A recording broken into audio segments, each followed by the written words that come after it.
Good afternoon, Chuck here at Pals. Mitsubishi, popular little fuel conscious cars.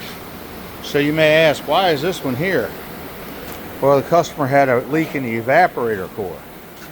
So where's the evaporator core located? Well, inside the dash of the car alongside the heater core. And if you look right there, you can see that's the steel reinforcement and steering column for the dash. We have to take the whole dash out to get the box out. Once we get the box out, we can then replace the heater core and evaporator core.